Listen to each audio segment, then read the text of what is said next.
Good morning. I'm Michelle Fideli from First 5 Marin Children and Families Commission, and this is the Marin Communications Forum, our monthly public policy and communications series. Thank you for joining us today. Today we are welcoming our guest speaker from UCSF and focusing on Mental Health Awareness Month. And very happy to have Kadisha Johnston here, the director of the Infant Parent Program at UCSF. Last year, many of you may have joined us in May, and we did a session on ACEs, Adverse Childhood Experiences. And since then, we've been adding to the event page for that, talking a lot about toxic stress and resilience, but also continuing to share articles and news stories about ACEs themselves. And today, I'm very pleased to say that Kadisha would like to focus on positivities, and I think we all need a little bit more of that. So rather than focus on the negative side, we're going to talk about bonding and connections, and I'll let you get right into it. Please help me welcome Kadisha Johnston.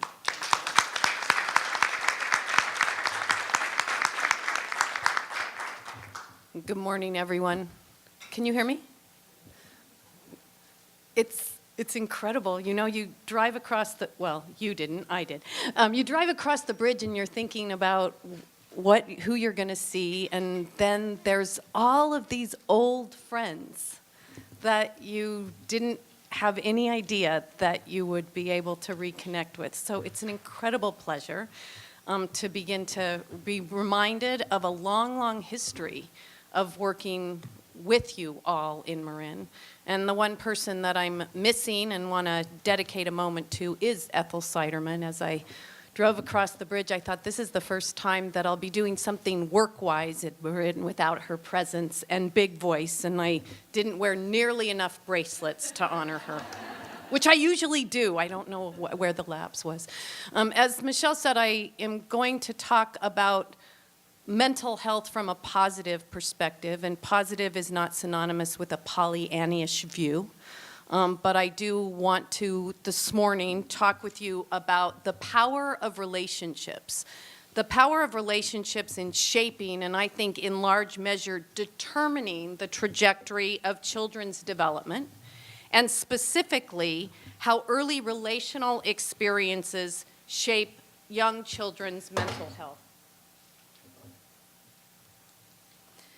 We, as parents and primary caregivers and mental health providers and early care and education providers and Head Start professionals, contribute mightily to the direction that development takes for the children in our charge. The ability we have to influence is, of course, both a weighty responsibility and an immense privilege. I don't think either of which are quite properly appreciated in our society. So I really want to begin by taking the opportunity to extend my gratitude on behalf of all of the wee ones who your work reverberates through and will later evidence itself in the kind of people those children become. Ultimately, we are talking about nothing less serious than the shaping of a particular future for all of us, based on what our children learn from us about who they can be, what they should value, and what possibility or peril the world holds for them.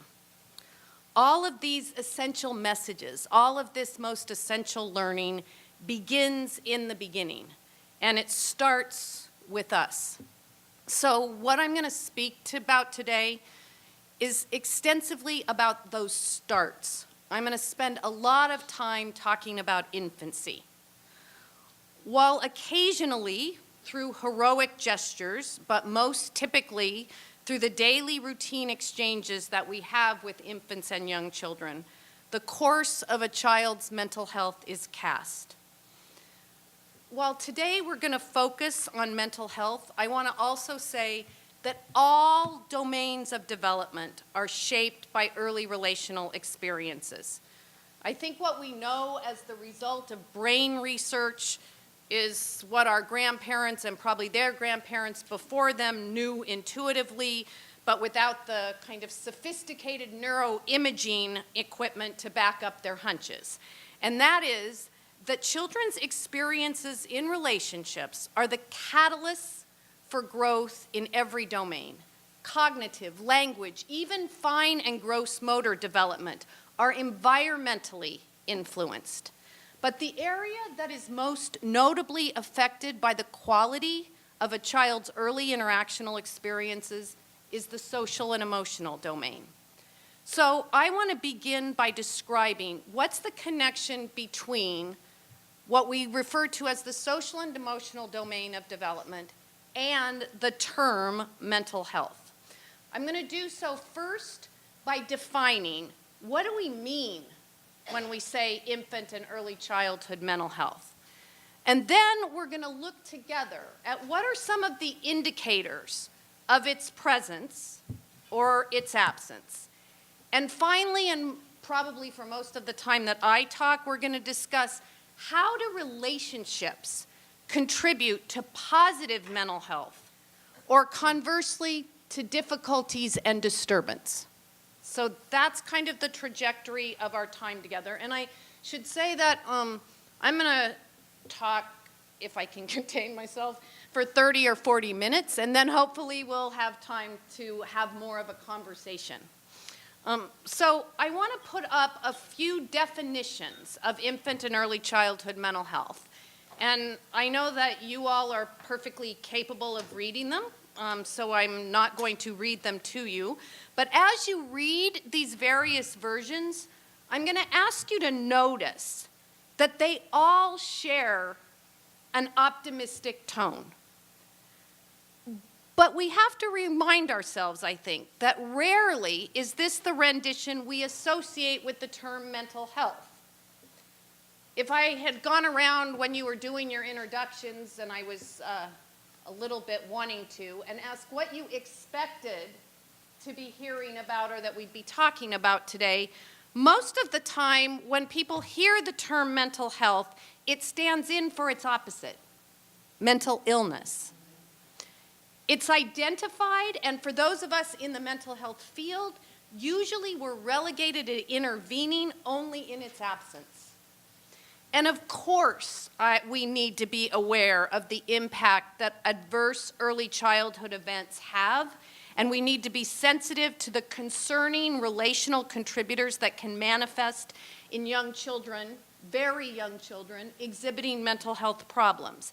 Even infants, of course, evidence emotional difficulties as early as 6 months, usually signaled by sleep, eating, and regulatory problems.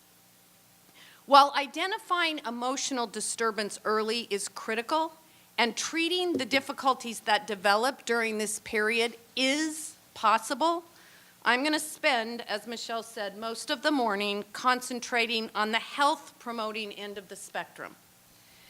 As you read or have read the definitions, you also undoubtedly recognize that from this positive vantage point, the term infant and early childhood mental health is synonymous with healthy social and emotional development.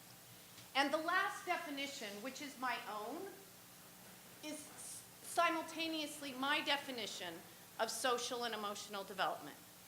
I've come to this definition that the thoughts, the feelings, the attitudes, the values, and beliefs that from the very beginning, but hopefully throughout a long lifetime, we are all developing about ourselves, is the emotional side of the coin, and that the thoughts, the feelings, the attitudes, and expectations and beliefs that we develop about others is the social side of the coin. So that they are always inextricably interlinked, and the coin itself is relationships.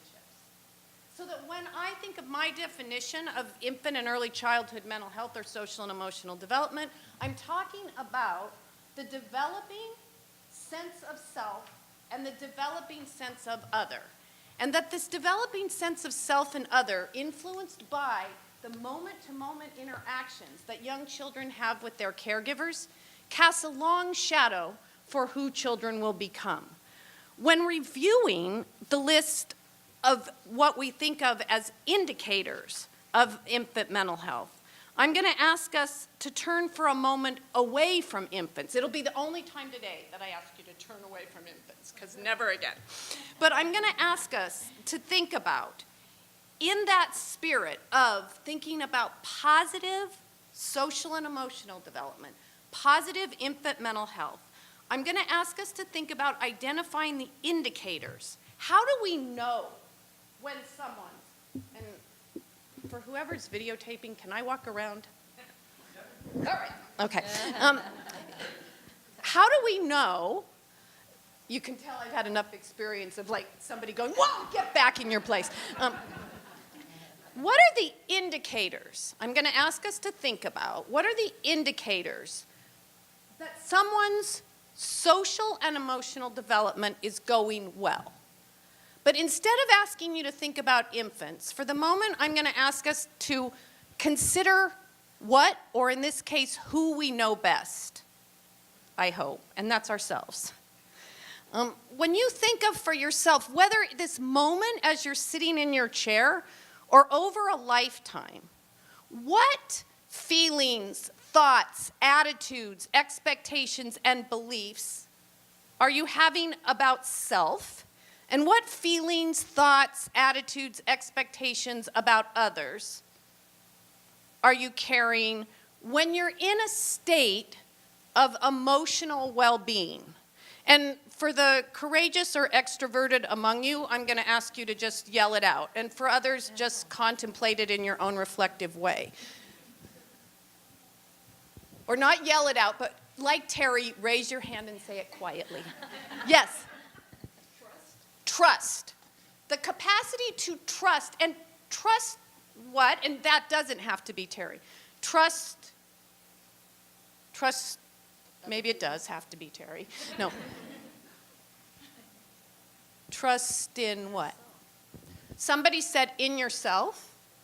And other people. And other people. So I'm going to also ask us in this very first characteristic of emotional health, you see right away that the characteristics typically are both sides of the coin. I can trust myself, and we could fill in trust ourselves to do, be, think, what, but there's always the flip side at the same time. And I have a benign view. I can trust others. So trust is one characteristic. This is probably related, and that is the belief that I am somebody worthy of being known and noticed. I have something to contribute, and I feel like there's something in other people that is worth knowing and It's lovely. contribute. Lovely. I'm going to paraphrase that poorly, but the idea of worthiness, I have a sense that I am worth knowing, and I have a sense that others can be known and are worth knowing. And you said this is probably related. So another thing I want to draw our attention to is right away we start to see that most of the characteristics that I think we're all going to name are interconnected. Rarely do you trust, rarely would you be able to trust that the world is a benign place and others are fairly safe if that would be a precursor to being able to think that others are worth knowing and knowable. So the interconnectedness between these characteristics of trust, worthiness, of self and other. Elaine?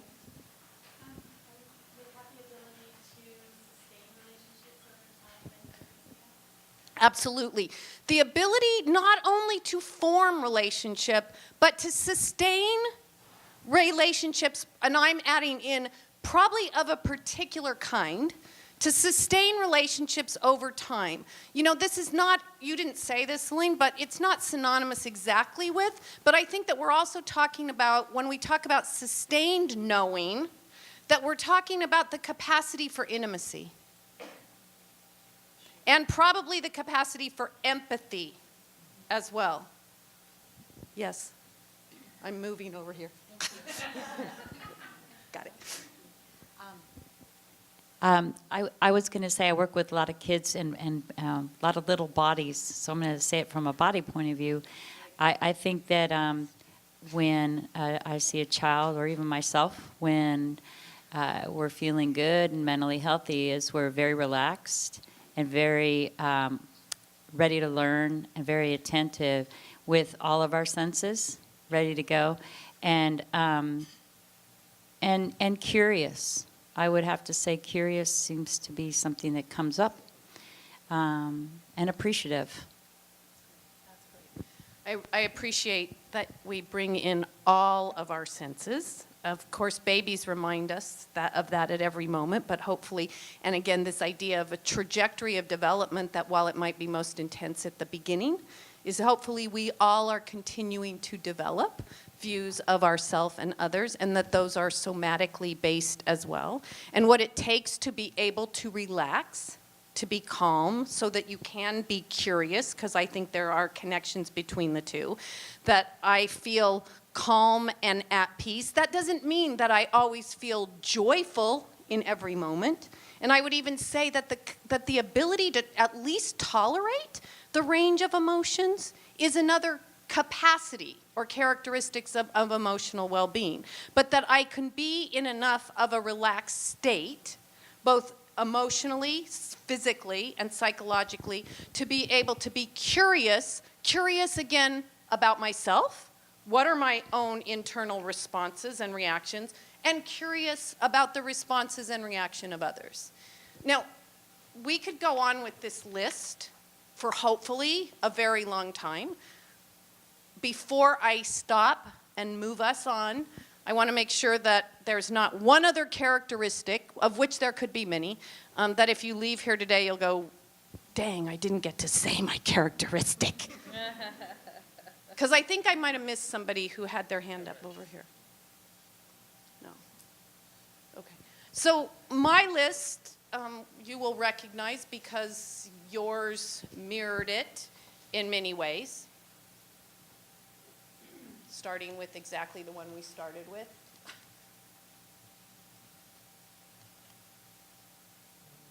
We didn't specifically say this idea of being able to have an effect, but it seems to be an actually human, perhaps even a broader species.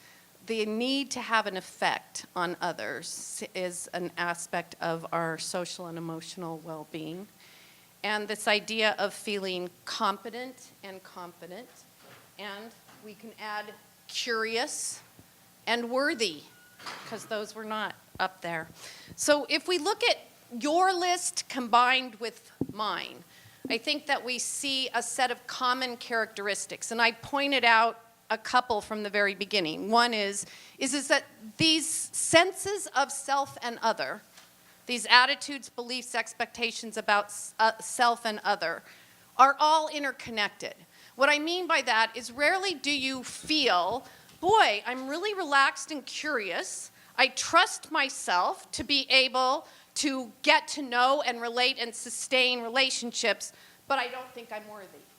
No, they all go together in a package, which the beauty of that package is that when all is going well, and now we're returning, I'm not abandoning us as adults, but we're returning to infancy and early childhood, is that when all is going well for very young children, these views of self and other develop in this comprehensive kind of package. But we also have to be aware that the opposite is also true. That when in early relational experiences, children start to feel as if they can't trust, as if they are not worthy, as if they are not competent and therefore confident communicators of their cues, that too goes in a less beautiful bundle. So they're all interconnected, is what we'll start to see.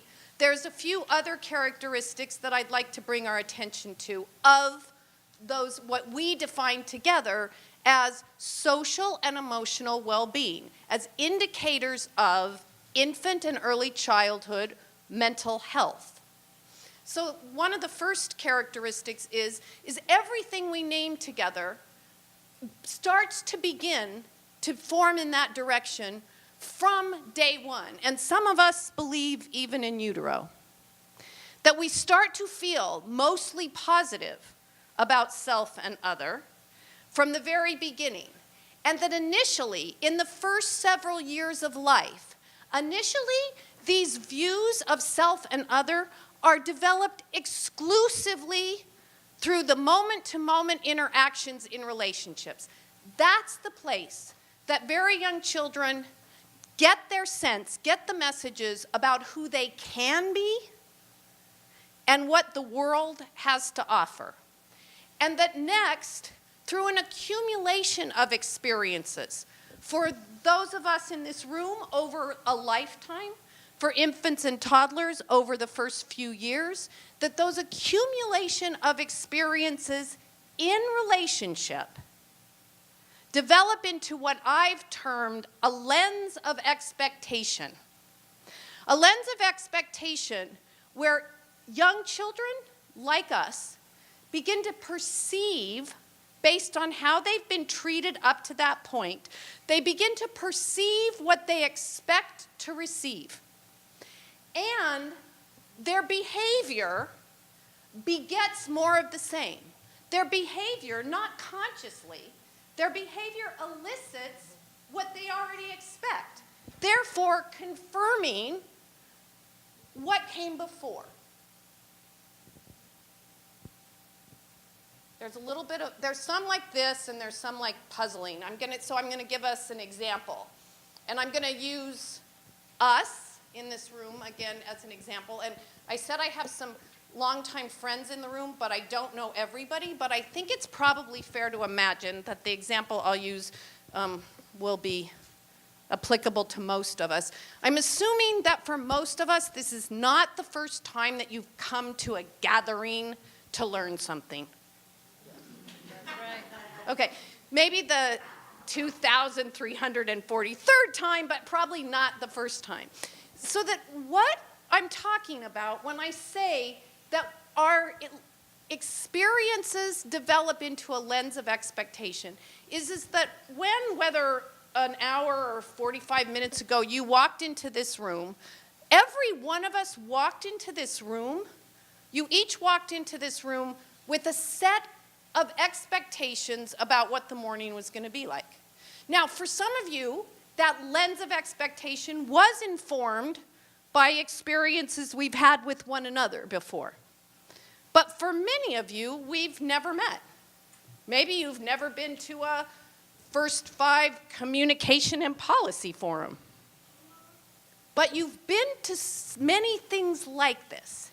And so you walked through that door 45 minutes ago with a set of expectations, attitudes, beliefs about who I was going to be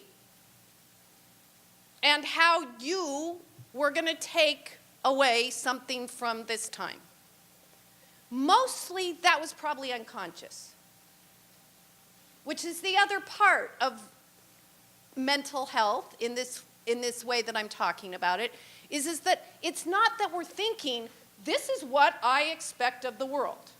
This is what I expect of others.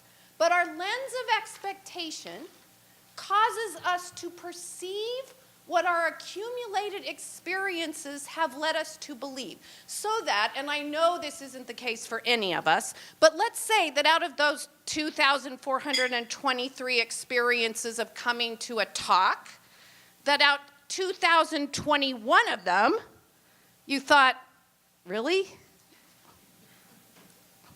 Good thing they serve a little breakfast, because that's about all I get out of it.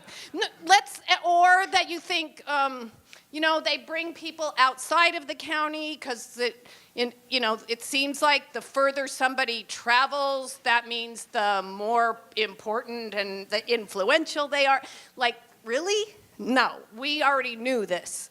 So if all of your experience of coming to talks of this kind, if the preponderance of that experience is, I don't learn anything new, I'm not engaged and made curious by the other, what would your behavior, what might you be doing or not doing right now?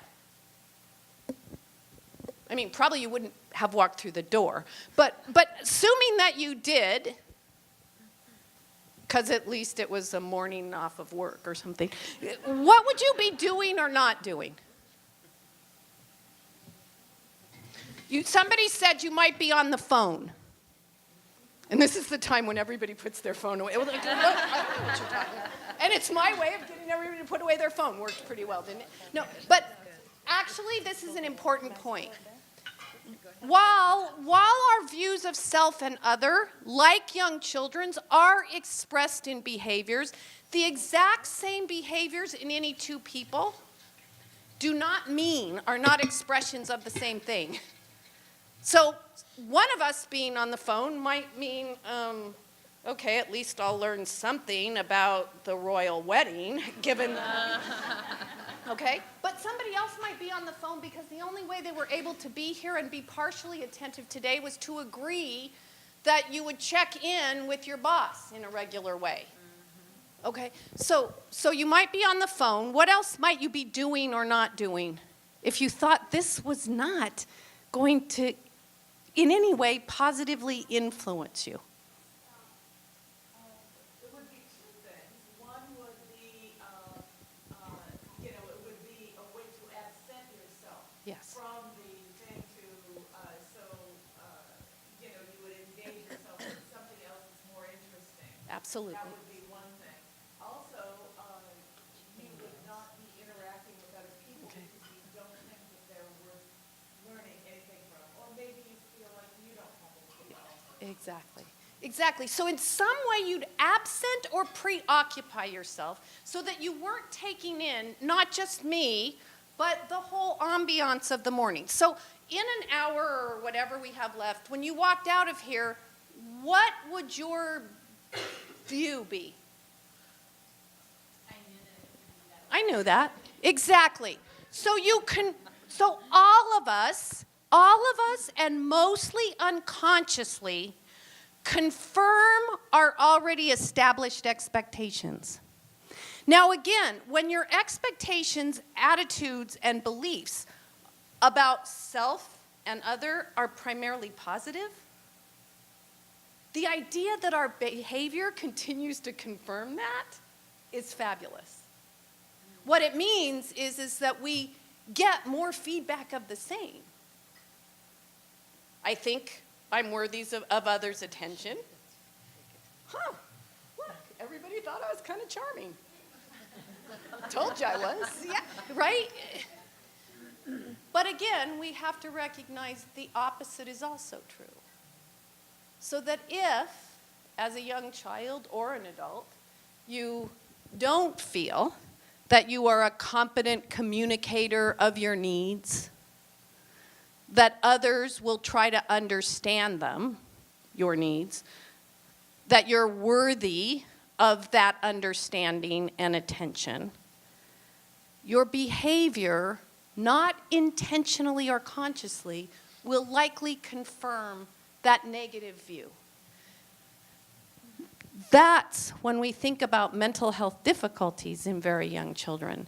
That's where the idea of remedial intervention is so important, because it's where we have the chance, the best chance, at intervening in these not yet thick lenses for very young children who are starting to develop, through their relational experiences, a less than positive attitude, belief, expectation of self, and a less than stellar attitude, expectation about what the world has to offer.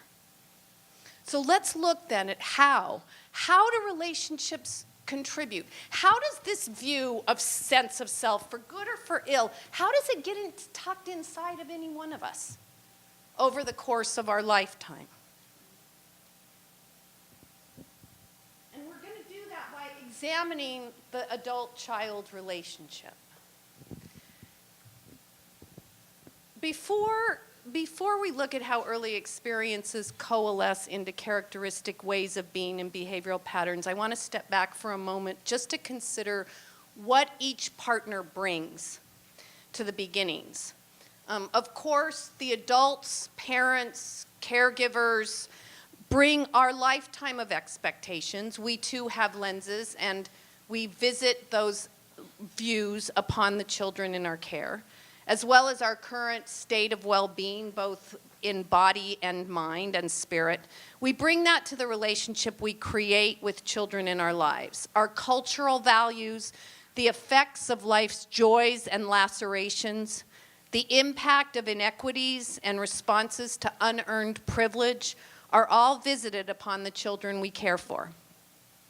Awareness of and intentionality about what we pass along is crucial to capitalizing on the best of our experiences and conversely then interrupting the potential for intentional, unintentional, intergenerational transmission of trauma and mental health challenges.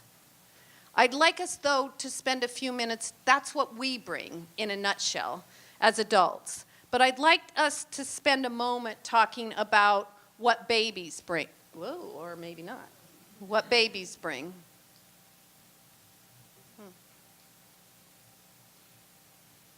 I thought I would, but maybe it's not going to happen. Sorry, I think it went away, that one. There we go. Sorry, we got back to it.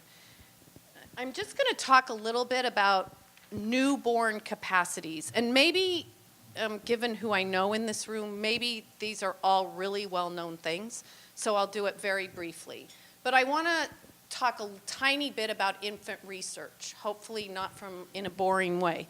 But what we've learned from research, infant research, is that infants, unless there are serious constitutional compromises, all babies come into the world pre-wired, hardwired to make relationships. First, they actively seek stimulation. They're not passive recipients of it. If you, and don't, this is a disclaimer, don't do any of these, don't try to mimic any of these research experiments at home on your own. But if you take in a nursery a newborn and you run an infrared ray around the top of the ceiling, 1 day of age, newborn baby will actively seek out following that infrared ray. So they actively seek stimulation. And what kind of stimulation are they most innately attracted to? What do they like most? And you know, I mean, like Hasbro, Fisher-Price, they've been trying to mimic this poorly, but they got us to buy it for a long, long time. But what do infants in every sensory modality, hearing, vision, what do they prefer? What do they give most of their attention to from the very beginning? People, all that is human, in every sensory modality. I mean, what do we know about vision of newborns? Where is vision of newborns perfect? Again, unless there's constitutional compromise. It's about, a lot of people, for those of you in the back that can't see, are going like this, right? About 10 to 12 inches. So if babies are out here, it's a little blurry. If a newborn's in here, it's a little blurry. But if at about 12 inches, and I want to say, this is in all cultures, that vision is perfect. And where do newborns in the first few months of life, where do children spend most of their alert time? What do they spend it doing? Eating. And mostly in the arms of someone. Oh, sorry. I thought you were mimicking eating. I was like, okay. No, you want me to hold the microphone like this. Okay. I got it. Okay. Sorry. So we have a captive audience visually.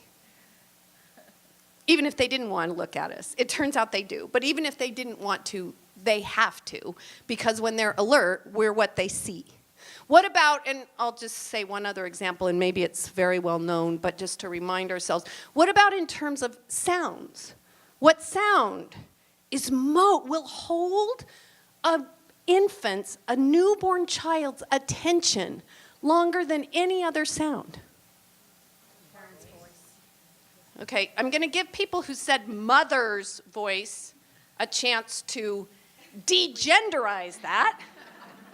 And we have. We've called it mother-ease. But the truth is, again, all genders do it. Every culture does it. What are the qualities? High-pitched and rhythmic. Like, what do we say? Oh, you're such a pretty baby. The question is, why do we do that? Because if we did that to anybody but a baby, people would question our mental health.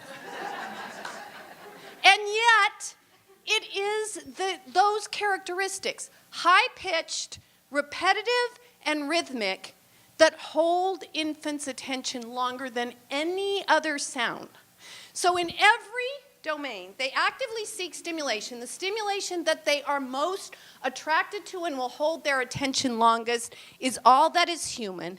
And from very early on, babies have the ability to discriminate between us. They know the difference.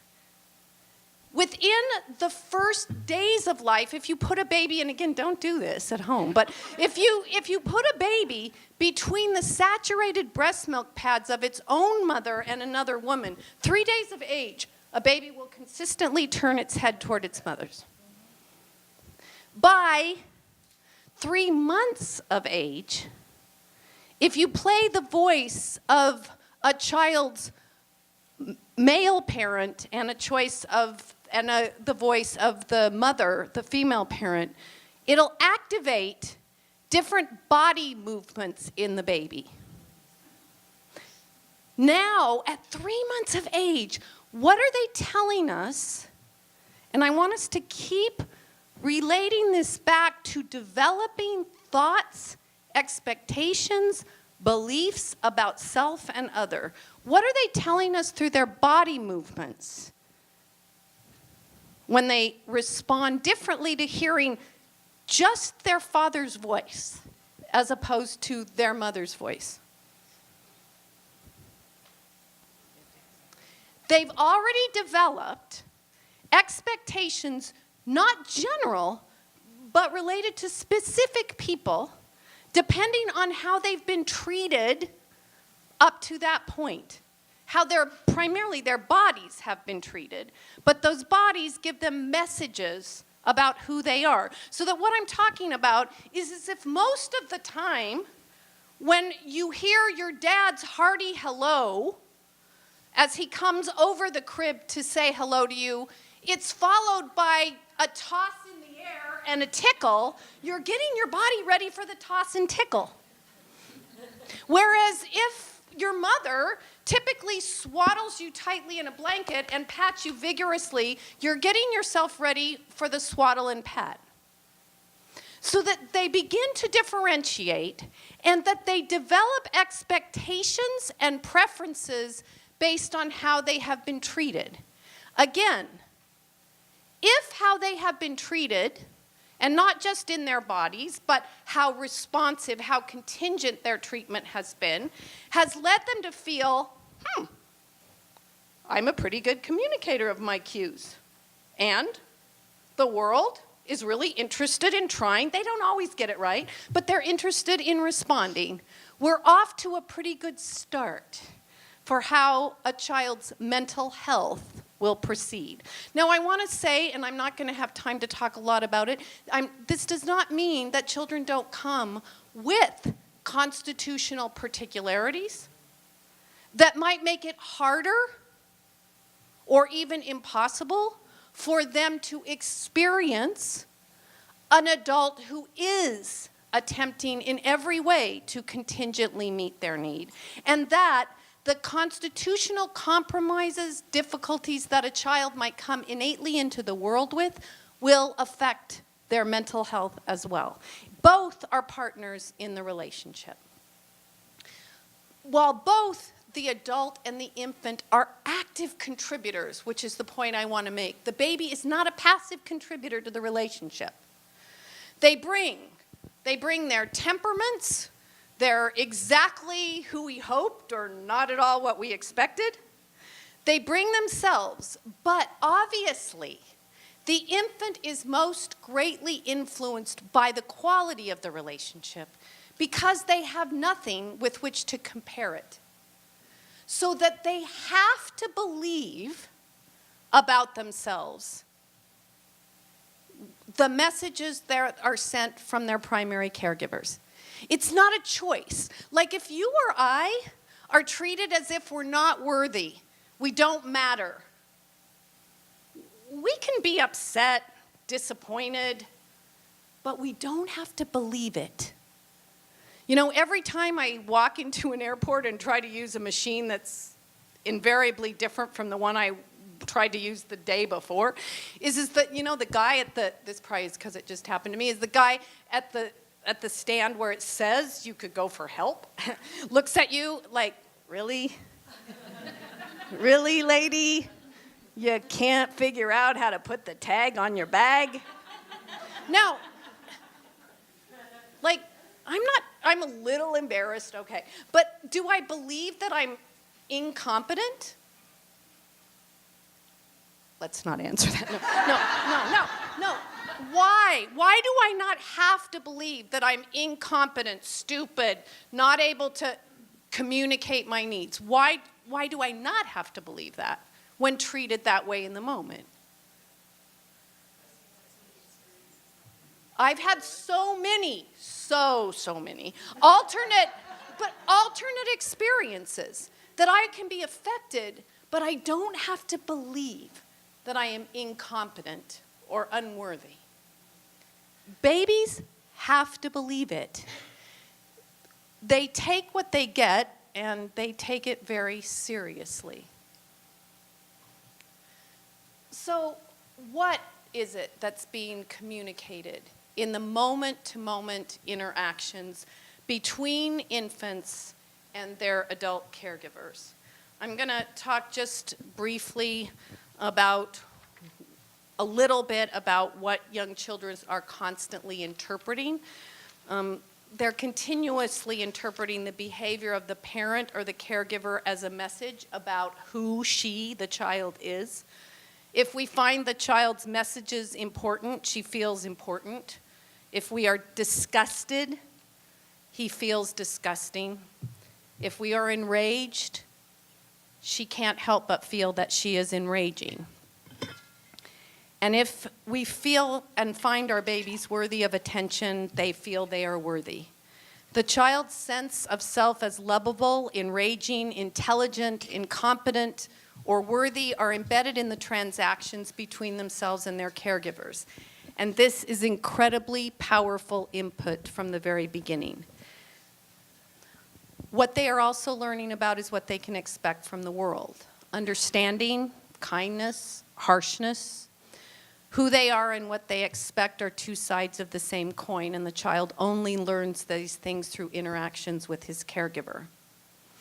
The degree to which the caregiver is contingently responsive to what a baby is wanting makes a major contribution to the development of their sense of confidence. Understanding and respecting an individual baby's cues matter to young children. The dialogue that develops between the infant and the caregiver is the basis for later communication.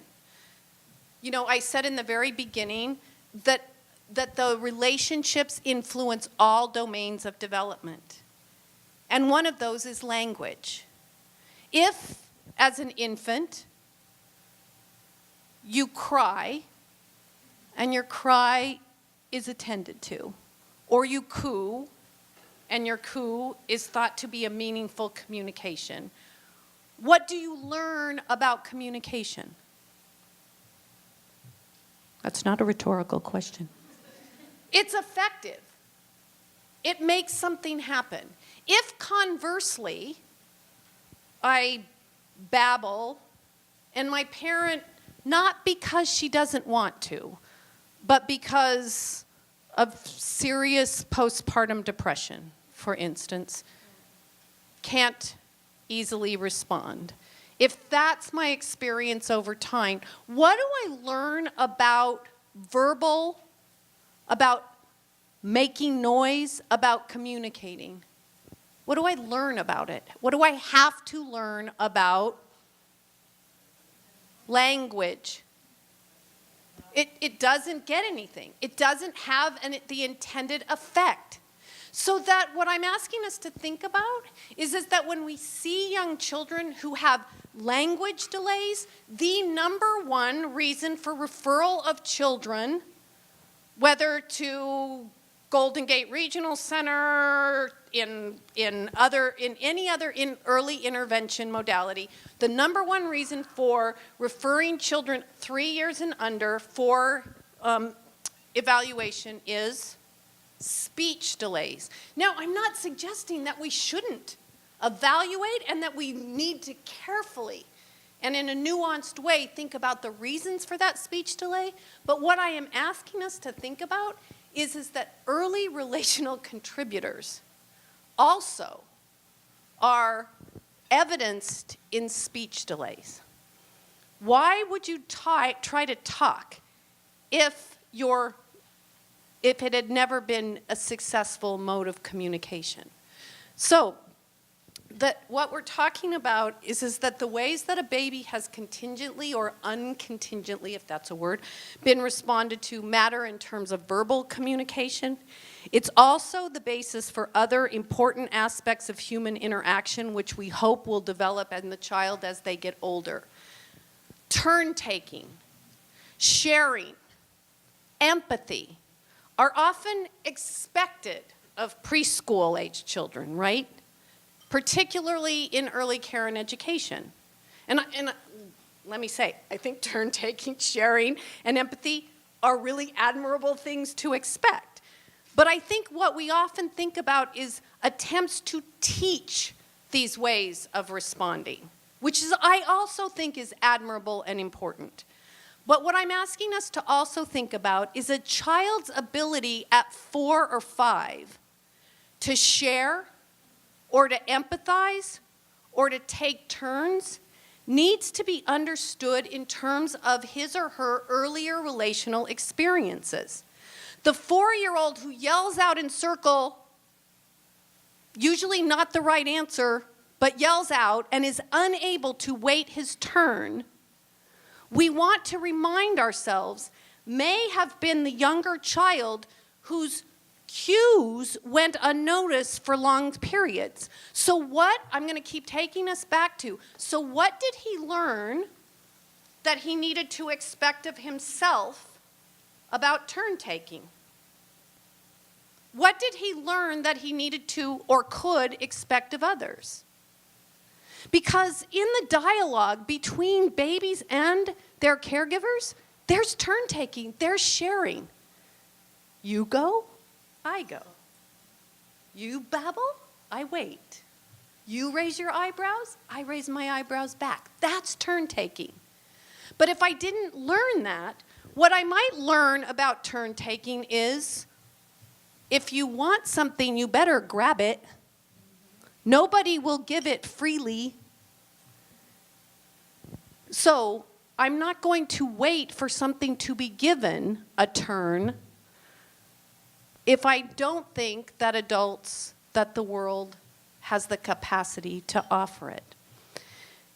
Therefore, that child's experience have convinced him that there's no mutuality to exchanges, that you must forcefully and independently take what you need, and he probably can't trust that a caregiver will really respond to his wish for a turn. Involved in the everyday exchanges between young children and their adult caregivers, there is turn-taking, there's adaptation to and regulation of one another. So how does all of this get conveyed? And in the beginning, much of what is conveyed between young children and their caregivers is at the affective level. Therefore, the emotional tone of an interchange is as important as anything else. It makes a special kind of contribution.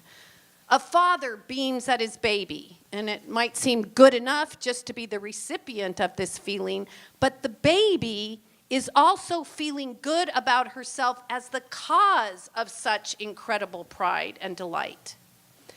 Another important aspect of the interaction is the infant's developing sense of effectiveness. What I mean by this is that the very young child takes pleasure in the experience of having an effect.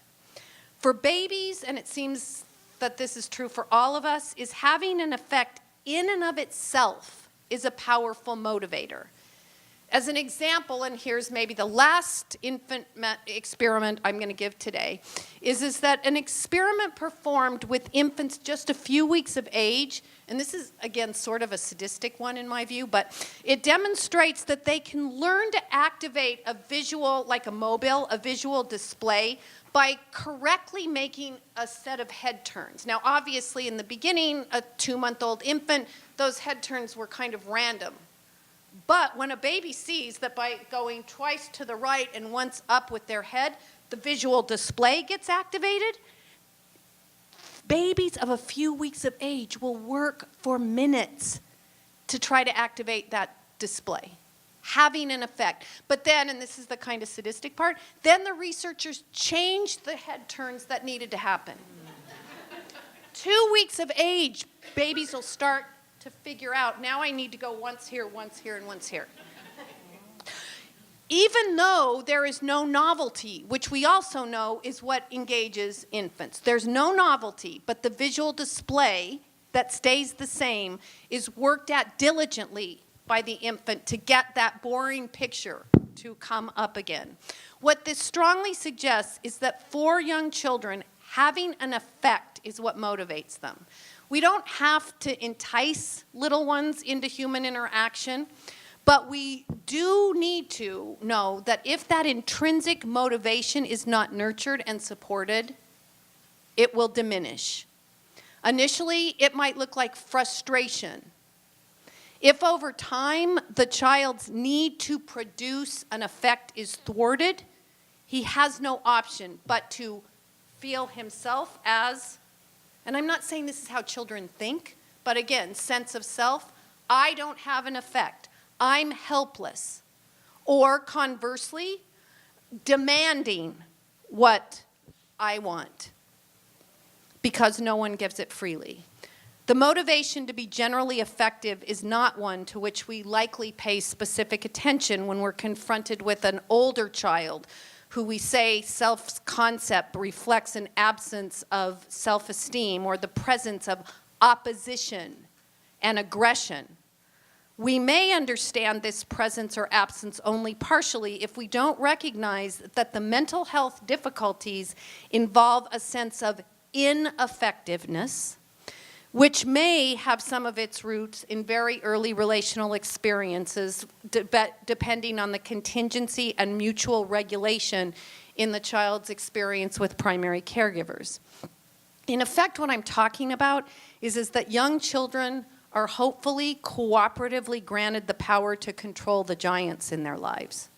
And this goes hand in hand with their increasing power to control themselves, to begin to organize and self-regulate and self-comfort. Oh, I kind of forgot this, didn't I? Let's see where we are. Kind of good.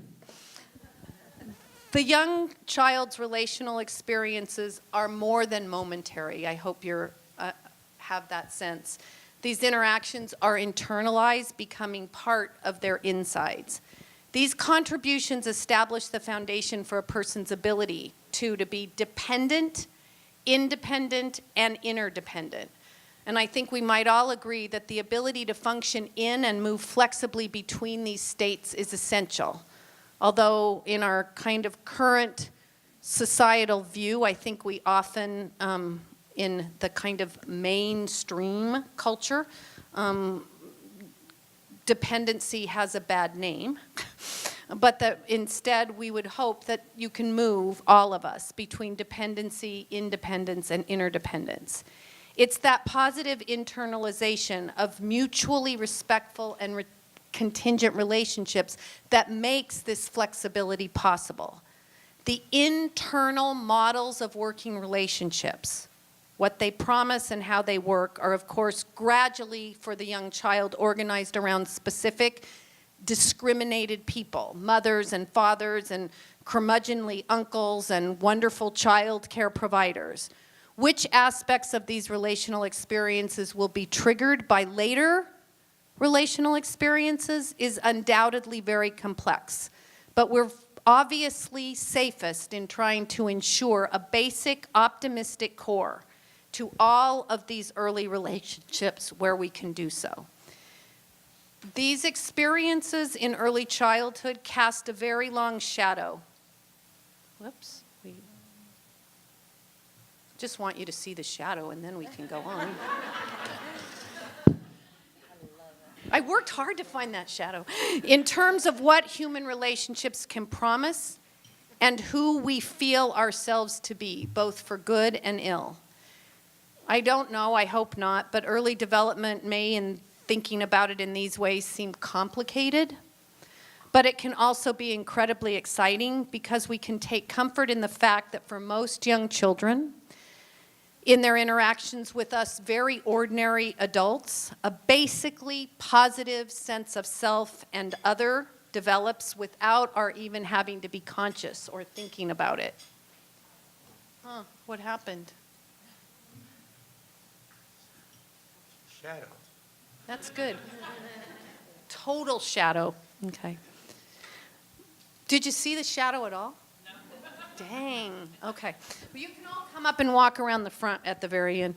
But I think hopefully this view that I've provided of infant and early childhood mental health can be incredibly not only daunting, but as I said, exciting.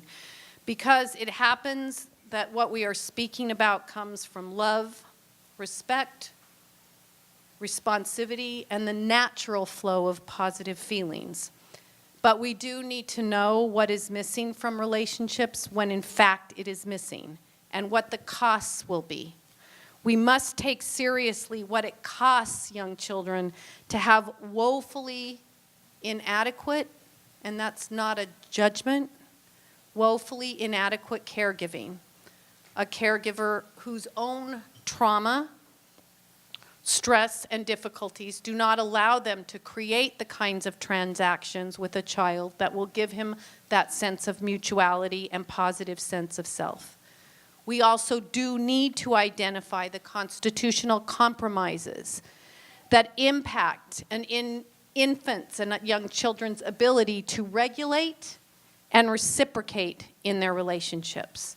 Because the repercussions are not affordable for that child, nor affordable for us as a society. For this child can only bring his expectations of himself and relationships through this lens to all future experiences. Of course, this does not mean to say that a wealth of positive interactions will not violate his negative expectations and break through the negative sense of self and other in order to help him create a different picture. But the important aspect is that we will have to break through an already existing view of the world. If we truly appreciate the critical importance of the early experiences of children in relationships, then it's less likely that our efforts will have to be remedial and reparative rather than proactive. Most vital, it seems to me, is that the infant, toddler, and preschooler is cared for in ways that promote his feeling mostly effective, often respected, and as much as possible understood. If this occurs, then we can be assured that mental health remains an optimistic opportunity for all.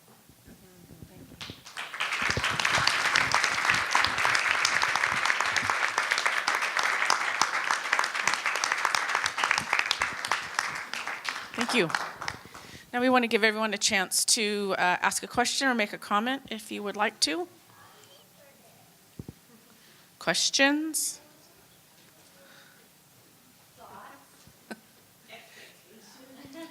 So to get us started, a lot of us work with, we're talking a lot about the infant and parent, a lot of us work with preschoolers in our professional capacities and particularly maybe at preschool or childcare situations or as family liaisons.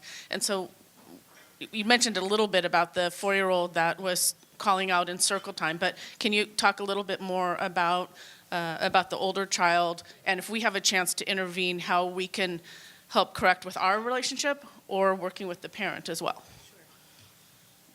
So I hope when I was talking about adults that we didn't, I just want to make this correction of my own perhaps inadvertent oversight, that when I'm talking about adults, I am talking about all of the interactions that young children have with adults, and obviously early care and education providers, particularly in this country over the last 30 years, have become some of the most seminal relationships that very young children have. So when we're talking about who has the ability, for good or for ill, to impact the mental health of young children in this country, early care and education providers are among the most prominent influencers. In a society where by the time that children are 1 year of age, more than 70% of children are in the care of others in addition to their parents, the quality of those relationships are going to be impactful, especially when that's 5 days a week, which I don't need to tell most of you who, if you weren't here, would be there. In the 5 days a week, 10 hours a day for children 4, 5, 6 months of age. So I want to be very clear that it's those relationships that I think are also central in the promotion and preservation of the positive views of self and other that many children are carried or toddle into our child care programs with. It's actually easy to confirm those children's expectations, as we talked about early on. When a little one, whether 3 months or 3 years of age, obviously to relatively different degrees, walks into our child care program and their lens of expectation says, you know what, I am a really good communicator. I don't have any language, but I am a really good communicator of my needs. And my experience has convinced me that adults work assiduously, like infants don't use that word assiduously, but adults work really hard to try and understand my needs. So you and I, we're going to be fine together. Don't worry about it. And you know what? I'm often even charming.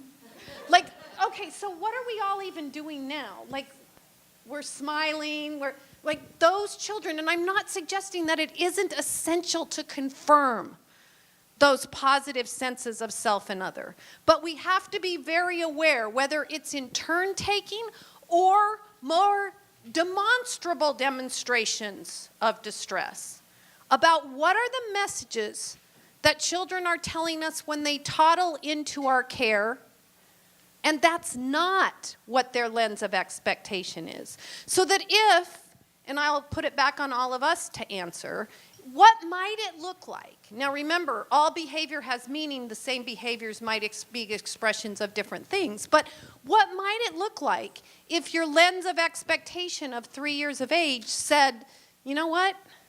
Adults are really pretty poor at figuring out what you need. And what I've learned is that I need, at the age of 3, to expect to fend for myself. And in fact, this world is not a very trustworthy place. It's kind of dangerous. When that same child sees, when that child sees this same caregiver, they don't perceive the same caregiver. What do they perceive? If I toddle in at 3, and my world has taught me, you need to fend for yourself in a primarily dangerous world. And actually, you know who propagates the danger? Mostly the big people. What do I see?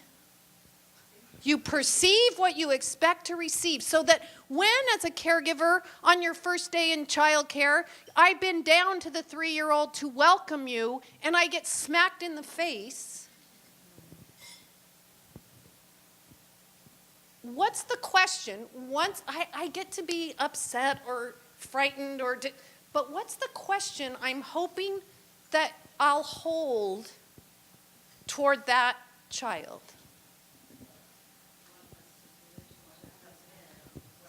What must his relationships have taught him about who adults are and who he needs to be? That's what I'm asking us to think about in terms of mental health, social and emotional development, is to go beyond the behavior, to say, what does this behavior tell me this little one expects of self? And what does this behavior tell me this little one expects of the world? Because as I said at the very end, that we have the best chance, because these lenses are not yet calcified, although it's reparative, but we have the best chance of providing alternate views about who a child is reflected back to them and who adults can be. But we have to be aware of what is the behavior and expectation of. So I gave the example of turn taking, but we could use the example of when you get hit in the face when a child walks in the door. What might it be an expression of? And then we have to know that that child will need to have that same accumulation of relational experiences in a different direction before they can begin to believe that maybe the world is a more benign place. Just one moment. So, can you speak a little bit to the quick assumptions and attitudes that develop around related to the parent by the caregiver, and then how to be with that adult when that child has slapped you in the face? And I think that's it. Let me make sure that I understand the question, and that I haven't just gone off onto my own trajectory. Is I think that part of what's being wondered about is that if we then say, oh, what is this about this child's earlier accumulation of experiences, that it's hard not to blame or place judgment on the parents or whoever we think has done wrong. And first of all, I'd say, like, the idea of getting out of the mode of finding fault or placing blame. that just for all of us, that, making judgments turns out also to be kind of a innately human thing. It's really good for survival, that if you can be really quick at making a judgment about, is this safe or dangerous? Is this good or bad? Like, there's a survival part to it that's really important. But we have to be mindful, I think, about watching those judgments. And instead, if this is helpful to any of you, it's helpful to me, is that in my experience as an infant and early childhood mental health therapist and consultant who's worked with many, many, many, many parents and caregivers and children over the years, is that what I can also remember is that while it's easier sometimes to think about the experience of a young child and empathize with it, that I've never met a parent who wasn't themselves treating their child in the way that they had been treated. And if the accumulation over a lifetime of 20, 30, 40 years is one that is unrelentlessly harsh, and often where the past is not differentiated from the present, that there is no sense that there's a reciprocity to relationships, that they can be mutually pleasurable, you cannot help, just like a child can't help, you can't help but visit those expectations upon your own child. So that what I'm suggesting is that we bring that same view of asking ourselves of a parent or a caregiver whose behavior we think is abysmal toward their child. What is this telling me about what they expect of relationships? What is this telling me about their history of trauma? And I am not saying that it can be affordable for a baby, but the only way we can interrupt, from my perspective, the intergenerational transmission of that trauma or those mental health concerns is to understand and intercede on behalf of the baby through the relationship with the adults. That when we're talking about infant and early childhood mental health intervention, it's always a relational intervention. It is not about intervening individually with the child, but it's about, from my perspective, and the efficacy of the interventions that are working, are interventions that are aimed at changing those difficult earlier relational experiences of the parent or caregiver so they can in turn afford to see and be with their child in a different way.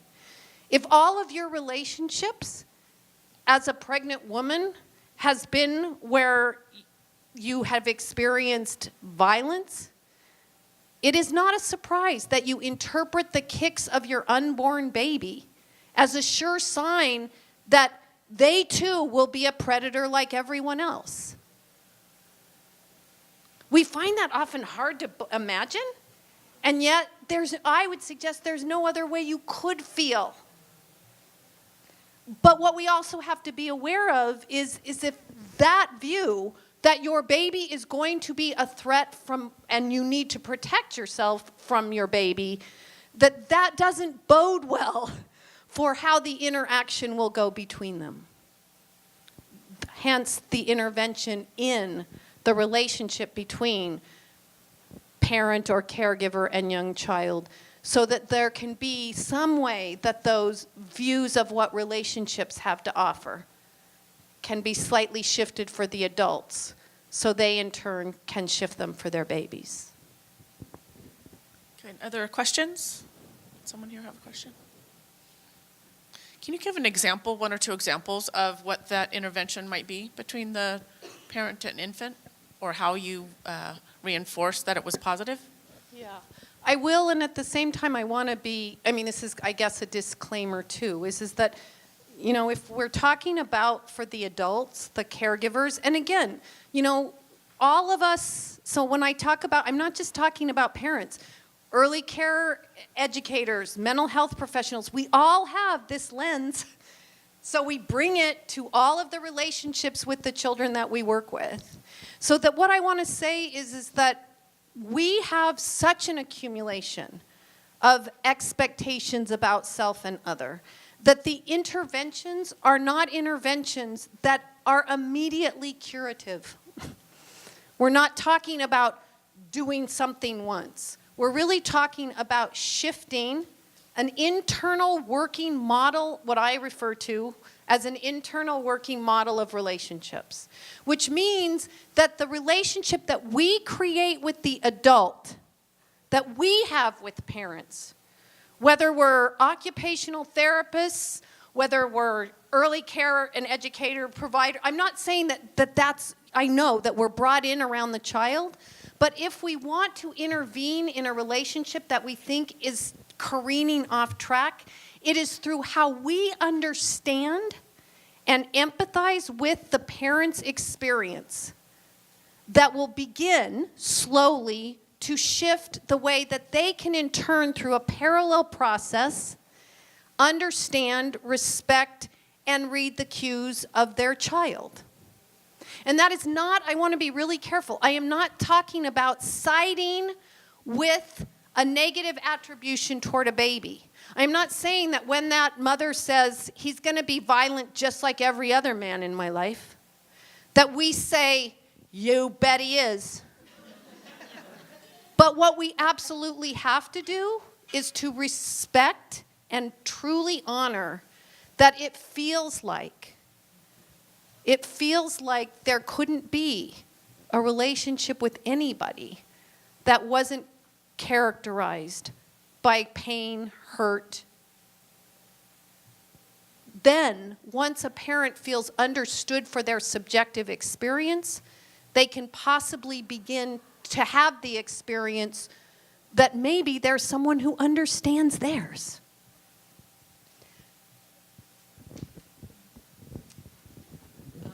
As a therapist, most of the people that I've dealt with are adults who were badly abused as children. And one of the most important things, interventions that I have been, that has been very powerful with them, is to be in relationship with me, knowing that I am trustworthy and that I have their best interests at heart, and that I am a kind of a place of sanity for them. And that is when things start moving. They start having, I might be the first person in their entire lives that have been on their side in the best possible way, and I've been trustworthy.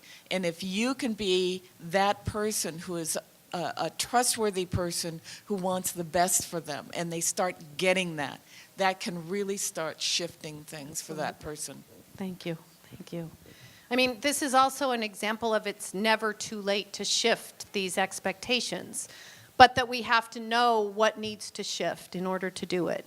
And the only thing I would want to add is that that doesn't mean that one sides with the adult against the child.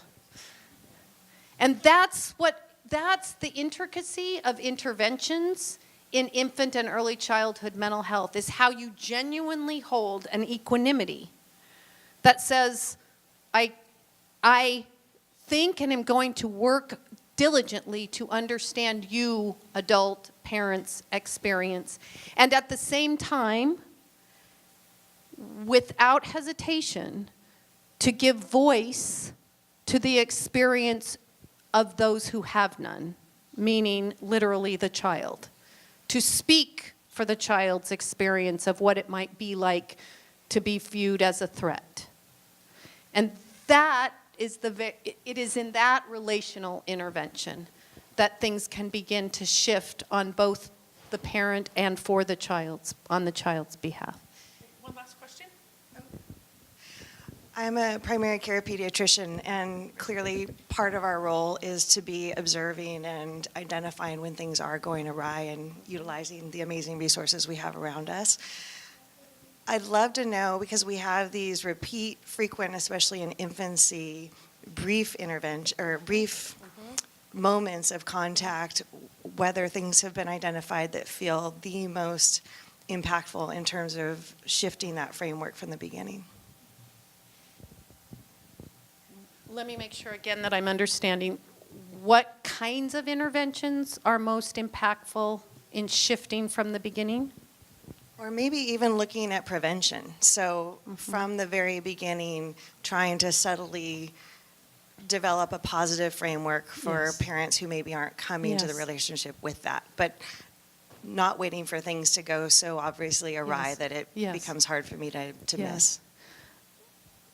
So first of all, the idea of pediatricians, obstetricians being really involved in an infant mental health framework already feels really optimistic and necessary to me. So glad to have you and what you represent in the fold, one. I think there are many things, and I'll very quickly say them because I bet you we have to end. We did a few minutes ago. But a couple of things. One is, I think, and this might seem antithetical to everything I've said up until this point because I wanted to stay purposely in a sort of optimistic or prospective frame. But one of the things I think about is for as much as we can to learn about the signs of distress and difficulty in very, very, very young children.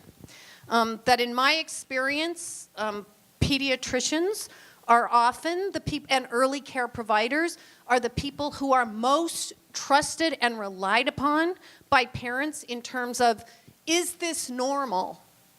And I am not suggesting to side with, oh my God, this is not, but the fact that very, very small infants, very young infants, can be showing signs of mental health disturbance and difficulty, and that often, I think in an attempt to be reassuring, or because we don't know what we're looking at, that we, even of a parent who might be concerned, that we suggest that people wait and see, that this is a phase, and that there is a way to, without creating alarm or saying we know something for certain, to very much take in the ideas of wonderment and worry on parts of parents. So one thing I think about is very early on, do we have screenings as well as curiosity about when parents tell us they're not sure something is exactly right. The other side is obviously, and what I think we've been talking about a lot, is how we comport ourselves, who we are toward the parent, even if it's in a momentary interaction, has meaning. So that if what we're trying to do is to honor the parents' again subjective experience of themselves and their babies, that we can't know how many of those moments accrue where a parent is then more likely to be able to take a referral for intervention with an infant mental health specialist because a trusted pediatrician or early childhood educator they felt understood by you. And in my experience, I work at San Francisco General Hospital for the last 30 years. It is in our collaboration as mental health providers, infant mental health providers, with our pediatric and obstetric partners, NICU partners, that's the referrals happen because somebody trusted their OB or their pediatrician enough that they weren't going to be worried about being introduced to this mental health provider. Those are two tiny bits of ideas. And now I know we have to end. Thank you very much for staying till the hopefully not bitter Thank you, Khadisha. part of it. Thank you so much.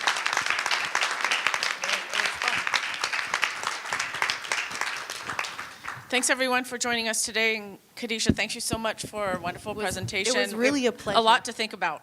Hope you will all join us next month on June 25th. Our next forum is going to be about Latino civic engagement, and we will not be here next month. We will be at the San Rafael City Council chambers. We'll send you a reminder, but we hope you can join us.